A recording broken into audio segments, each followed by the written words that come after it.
আমাদের সকলকে যেন তৌফিক দান করেন। প্রথম যে বিষয়টি সেটা হচ্ছে প্রত্যেকটি কাজ শুরু করার পূর্বে বিসমিল্লাহ পড়বেন। প্রত্যেকটি কাজ আল্লাহর নাম দিয়ে শুরু করবেন। আর আমরা যারা নামাজিও মানুষ অধিকাংশ ক্ষেত্রে ভুলে যায়। ওই ভুলে যাওয়া রোগ আদম আলাইহিস সালাম থেকে শুরু হয়েছে, আর আমাদের মধ্যে এই রোগ আরো বেশি বৃদ্ধি পেয়েছে।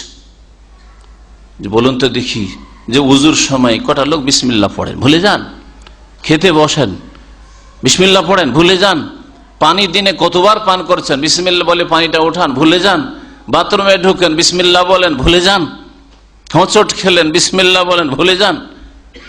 যত জায়গায় বিসমিল্লাহ বলা রয়েছে। বাড়ি থেকে বেরোন, বিসমিল্লাহি তাওয়াক্কালতু আলাল্লাহি ওয়ালা হাওলা ওয়ালা কুওয়াতা ইল্লা বিল্লাহ। অধিকাংশ মানুষ ভুলে যান।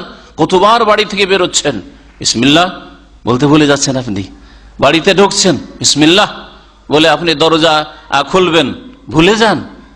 ভুলে যান, এই জন্য শয়তান আপনার সাথে আপনার বাড়িতে ঢুকে যায় আর আপনার বাড়িতে রাত কাটাবার চেষ্টা করে। তারপরে যখন খেতে বসলেন, খেতে বসতে গিয়েও আপনি বিসমিল্লাহ বলতে ভুলে গেলেন, তো আপনার সাথে শয়তান জিন খেতে বসে গেল। কি করে বরকত হবে আর কি করে তৌফিক হবে?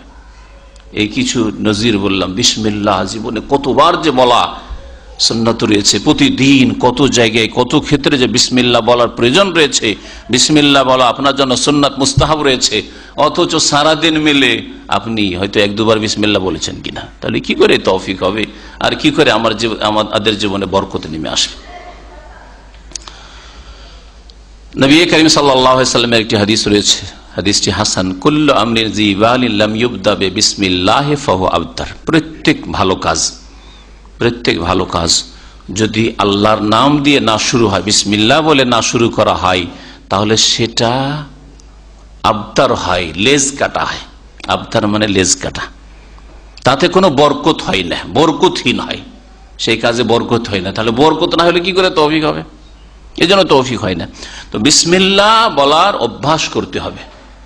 বিসমিল্লাহ বলার অভ্যাস করতে হবে। নবী করিম সাল্লাল্লাহু আলাইহি ওয়াসাল্লাম যখন বাহনে চাপতেন, উটের পিঠে চাপতেন, গাধার পিঠে চাপতেন, বিসমিল্লাহ, আলহামদুলিল্লাহ, আল্লাহু আকবার, আল্লাহু আকবার, আল্লাহু আকবার, বিসমিল্লাহ দিয়ে শুরু করতেন।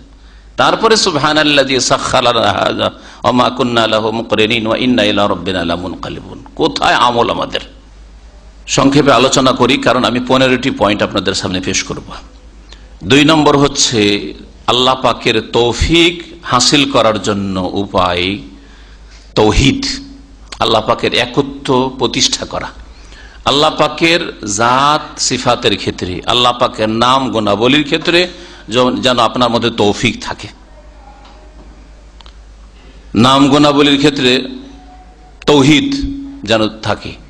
এই তাওহীদ আমাদের দেশে দেখেন, ইচ্ছা করে বলেন আর নাই বলেন, আমাদের দেশের অধিকাংশ নামগুলি, যেই নামগুলি আল্লাহর সাথে সম্পৃক্ত হয়ে আছে, যেমন আব্দুর রহমান, আব্দুল খালেক, আব্দুর রাজ্জাক, এই নামগুলি সিংহভাগ মুসলিম আব্দকে বাদ দিয়ে ওকে রাজ্জাক বানিয়ে দেয়, ওকে মালিক, ওকে খালেক। খালেক ভাই মিস্টার খালেক, নাই খালেক ভাই, রাজ্জাক ভাই, রহমান ভাই মিস্টার রহমান। তাহলে তৌহিদ কোথায় আপনার? আল্লাহর নামের ক্ষেত্রে কোথায় তৌহিদ? তৌহিদ তো নেই। আমি শিরিক করি না মানে আমি মূর্তি পূজা করি না। আর এর উচ্চাইতে যদি আর একটু ভালো হয়, মূর্তি পূজা করি না আর আমি কবর পূজাও করি না, তো 2 পূজা থেকে আমি মুক্ত। বাকি দৈনন্দিন জীবনে কতবার আপনি আপনার ভাই ভাতিজাকে রহমান রহমান বলে ডাকছেন, খালেক খালেক বলে ডাকছেন, মালিক মালিক বলে ডাকছেন, অথচ ওর নাম হচ্ছে আব্দুল মালিক, আব্দুল রাজ্জাক, আব্দুল খালেক। হ্যাঁ, খালেকের বান্দাও, ও কেন খালেক হবে? সৃষ্টিকর্তা তো আল্লাহ। ও কি করে রাজ্জাক রিজিক দাতা হইতে পারে? ও তো আব্দুর রাজ্জাক, রাজ্জাকের বান্দা। তাহলে তৌহিদ কোথায়? আল্লাহর নাম গুণাবলীর ক্ষেত্রে তৌহিদ, এইখানেই তো আমাদের ভেজাল আছে। তাহলে মুসলিম সমাজকে গড়ে তুলতে হবে, সংস্কার সংশোধনের প্রয়োজন রয়েছে। আমাদের কথারই সংশোধন, কথাগুলি আমাদের ইসলামী কথা, অন ইসলামী কথা। তারপরে তৌহিদ নষ্টকারী যে শিরক, বড় শিরক আর ছোট শিরক আমাদের ঘরে ঘরে ঢুকে আছে। এই ছেলেটা আমার লক্ষ্মী। হিন্দু বলে যে লক্ষ্মী রিজিক দাতা, তাদের নাকি রিজিক দেয়, হিন্দুদেরকে রিজিক দেয় লক্ষ্মী দেবী। আর আপনি আপনার ছেলেকে বলছেন এই ছেলেটা আমার লক্ষ্মী, এই ব্যবসাটা আমার লক্ষ্মী। কেন লক্ষ্মী? ওই দেবীর নাম কেন আসবে আপনার একজন মুসলিমের জবানে? সে ওই মাটির আর পাথরের মূর্তি কি দিতে পারে? সে তো নিজের অনিষ্টই দূর করতে পারে, ক্ষতি দূর করতে পারে না। তাহলে আপনার মধ্যে তৌহিদ কোথায় আছে? তৌহিদ যার সুন্দর, তৌহিদ সুন্দর করতে হলে বড় শিরক ছোট শিরক থেকে মুক্ত হইতে হবে। এমন নয় যে তৌহিদ আছে, আল্লাহকে মানি, আর তার সাথে সাথে আমাদের জীবনে শিরকি আছে, শিরকি আকীদা আছে, নয় শিরকি আমল আছে, নয় শিরকি কথা আছে, তাহলে এটা তৌহিদ হলো না, আল্লাহর একত্ব হলো না। তৌহিদ মানে আল্লাহর একত্ব, তাহলে শিরক সম্পূর্ণরূপে বর্জন করতে হবে। আমাদের কথায় কাজে চলা ফেরাই কিছুতেই যেন শিরক না থাকে। আমাদের দেশের অধিকাংশ মানুষ আল্লাহ ছাড়া অন্যের শপথ করে। আল্লাহর কসম করলে এমন অনইসলামিক সমাজ যে মুসলিমরাও বিশ্বাস করতে চায় না। যদি বল আল্লাহর কসম করে বলছি, আমি সন্দেহ করছো যে আমি চুরি করেছি, আমি এই কাজ করিনি, বিশ্বাস করবে না। যদি বলে আমার চোখ ছুঁয়ে বলছি, আমি দানা ছুঁয়ে বলছি, আমার ছেলের গায়ে হাত দিয়ে বলছি, বিশ্বাস। আরে ও ছেলের গায়ে হাত দিয়ে বলছে, ওর একটু ভয় নেই, ছেলেটা মরে যাবে, চোখ ছুঁয়ে বলছে, একটু ভয় নেবে, তাহলে কথা ঠিক বলছে। তাহলে শিরকি কসম করলে বিশ্বাস করে মুসলিম সমাজ, আর তৌহিদের কসম করে, আল্লাহর কসম করলে বিশ্বাস করে না।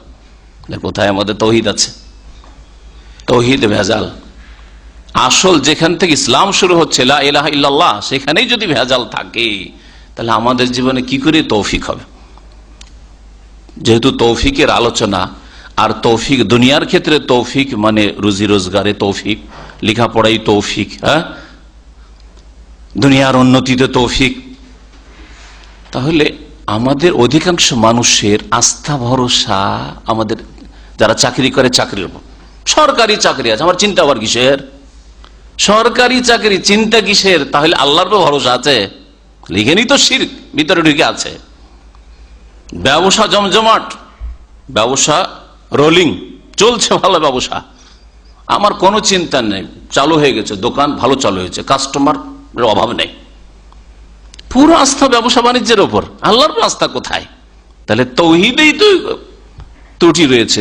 তৌহিদ যদি না থাকে, এইরকমই যদি